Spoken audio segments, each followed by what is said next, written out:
ವೀಕ್ಷಕರೇ, big boss Kannada season 11 runner up ಆಗಿರುವ ನಟಿ ಮೋಕ್ಷಿತಾ ಪೈ ಮದುವೆ ಆಗ್ತಿದ್ದಾರೆಂಬ ಸುದ್ದಿಗಳು ಸಾಮಾಜಿಕ ತಾಣಗಳಲ್ಲಿ ಆಗಾಗ ಕೇಳಿ ಬರ್ತಿದ್ದು, ಇದೀಗ ನಟಿ ಮೋಕ್ಷಿತಾ ಪೈ ಅವರ ತಂದೆಯೇ ಮೋಕ್ಷಿತಾ ಪೈ ಯೂಟ್ಯೂಬ್ ಚಾನಲ್ ಅಲ್ಲಿ ಸ್ಪಷ್ಟನೆಯನ್ನ ಕೊಟ್ಟಿದ್ದು, ಅಷ್ಟಕ್ಕೂ ನಟಿ ಮೋಕ್ಷಿತಾ ಪೈ ಯಾವಾಗ ಮದುವೆ ಆಗಲಿದ್ದಾರೆ, ಹಾಗೇನೆ ಯಾರನ್ನ ಮದುವೆ ಆಗ್ತಿದ್ದಾರೆ ಅನ್ನುವ ವಿವರವನ್ನ ಈ ಒಂದು ವಿಡಿಯೋದಲ್ಲಿ ನಾವು ನೋಡ್ಕೊಂಡು ಬರೋಣ. ಅದಕ್ಕಿಂತ ಮುಂಚೆ ವೀಕ್ಷಕರೇ, ಯಾರಿಗೆಲ್ಲ ನಟಿ ಮೋಕ್ಷಿತಾ ಪೈ ಇಷ್ಟ, ಈ ವಿಡಿಯೋಗೊಂದು ಲೈಕ್ ಮಾಡಿ ಮತ್ತು ಮೋಕ್ಷಿತಾ ಪೈ ಅವರ ಮದುವೆ ಬಗ್ಗೆ ನಿಮ್ಮ ಅನಿಸಿಕೆಯನ್ನ ಕಮೆಂಟ್ ಮಾಡಿ ತಿಳಿಸಿ.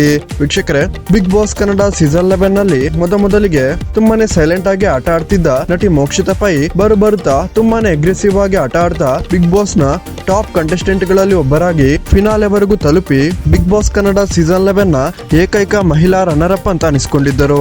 ಸದ್ಯ ಸಿನಿಮಾ ಒಂದರಲ್ಲಿ ಬ್ಯುಸಿ ಆಗಿರುವ ನಟಿ ಮೋಕ್ಷಿತಾ ಪೈ ಬಿಗ್ ಬಾಸ್ ನ 6 ತಿಂಗಳ ಅಗ್ರಿಮೆಂಟ್ ಮುಗಿಯೋದಕ್ಕೆ ಕಾಯ್ತಿದ್ದು, ಬಿಗ್ ಬಾಸ್ ನ ಅಗ್ರಿಮೆಂಟ್ ಮುಗಿದ ತಕ್ಷಣ ತನ್ನ ಹೊಸ ಸಿನಿಮಾದಲ್ಲಿ ನಟಿಸಲಿರುವ ನಟಿ ಮೋಕ್ಷಿತಾ ಪೈ ಅವರ ಮದುವೆ ಬಗ್ಗೆ ಮೋಕ್ಷಿತಾ ಅವರ ತಂದೆಯೇ ಮೋಕ್ಷಿತಾ ಪೈ ಯೂಟ್ಯೂಬ್ ಚಾನಲ್ ಅಲ್ಲಿ ತಿಳಿಸಿದ್ದು, ನಾವೀಗಾಗಲೇ ಹುಡುಗನನ್ನ ಹುಡುಕುವ ಪ್ರಯತ್ನವನ್ನ ಮಾಡ್ತಿದ್ದೇವೆ.